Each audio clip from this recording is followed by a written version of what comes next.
70 to 75% of African Americans are lactose intolerant. The prevalence amongst Asian Americans is 95 to 98%. Amongst Native Americans, it's around 74 to 78%, and amongst Hispanic Americans, it is 53 to 58%. Whereas amongst Caucasian Americans, it's only around 33 to 35%. And that is because the use of dairy foods have been traditionally much more common in people of European ancestry. And so, again, dairy foods have not been a traditional part of the cultures and cuisines of people of color. And therefore, the recommendations in the dietary guidelines for people to include these foods in their diets can't be justified. And so what is the reason that these foods are recommended? It's marketing, plain and simple. After I finished residency, I was working, doing urgent care part-time for Kaiser, but also working in free clinic in Alexandria. And I was having African-American patients coming in telling me, "Doc, my irritable bowel is acting up," or "I've got a spastic colon." And I talked to them about their symptoms, and it was fairly clear to me that probably what was going on with them wasn't that they actually had spastic colon or irritable bowels, it was that they were continuing to include dairy foods in their diet. So I'd have them go home, do 2 weeks, no dairy, come back and see me, and 8 to 9 out of 10 times, the problems had cleared up. And so I'd tell them, no, you are lactose intolerant, which is the case with most African Americans, so you need to avoid dairy.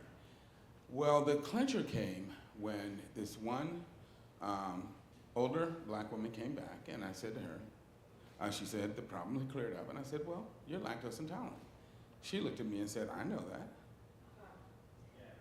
And I said, then why are you continuing to eat these dairy foods? She said, because the government says I have to. And that just blew me away. She said, the dietary guidelines say I have to eat X number of servings of dairy every day, to get my calcium. And that pissed me off. And that's when I went to PCRM and I talked to Dr. Barnard and I said, look, we got to do something about this, because African American people are eating foods that are going to make them sick because they think they have to do it. And out of that came our 2-part paper called Racial Bias in the U.S. Dietary Guidelines.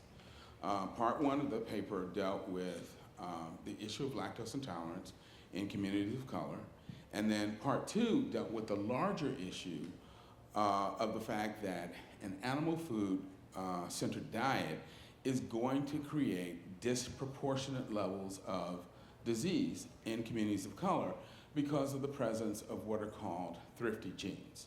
So when you look at the traditional diets of communities of colors, so Asian Americans, Hispanic Americans, West Africans, these are diets that traditionally are built around whole plant foods, contain no dairy, are low in fat, and have limited amounts of animal foods. And when people stick to these kinds of diets, they have very low rates of chronic disease.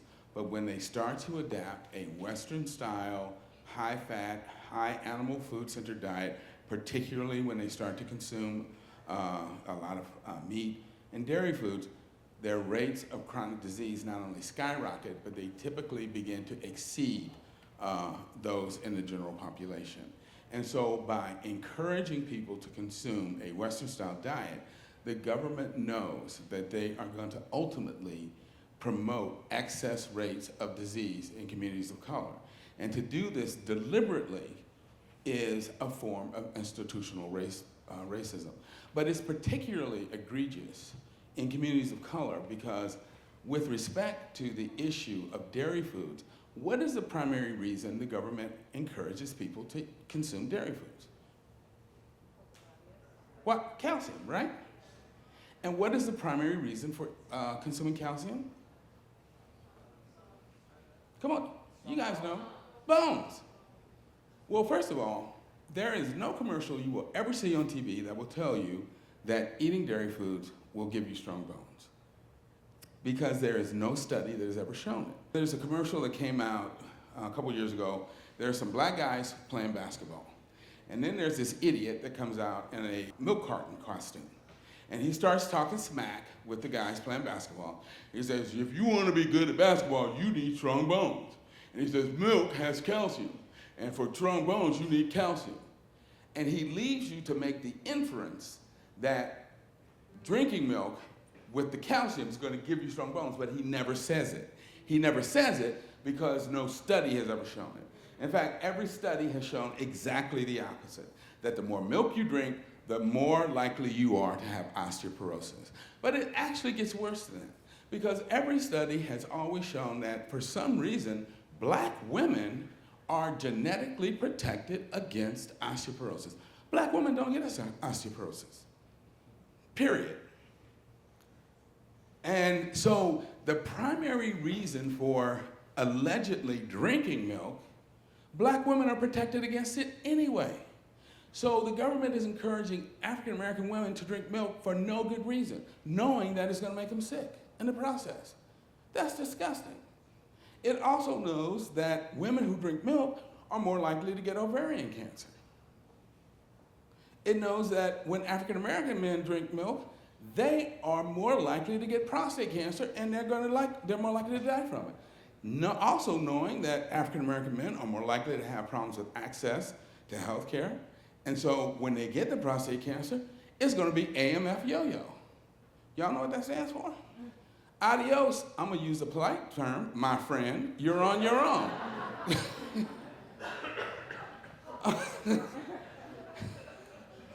So, yeah, it's institutionalized racism. It's a deliberate effort on the part of the government to encourage the consumption of foods that it knows promotes disease with no demonstrable benefit.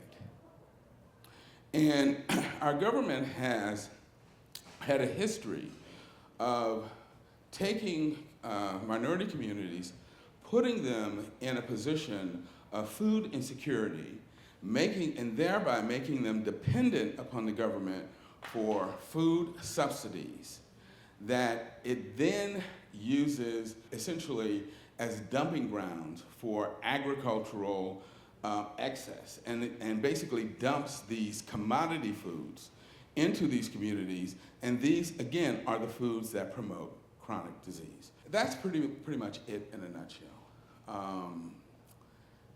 Any questions?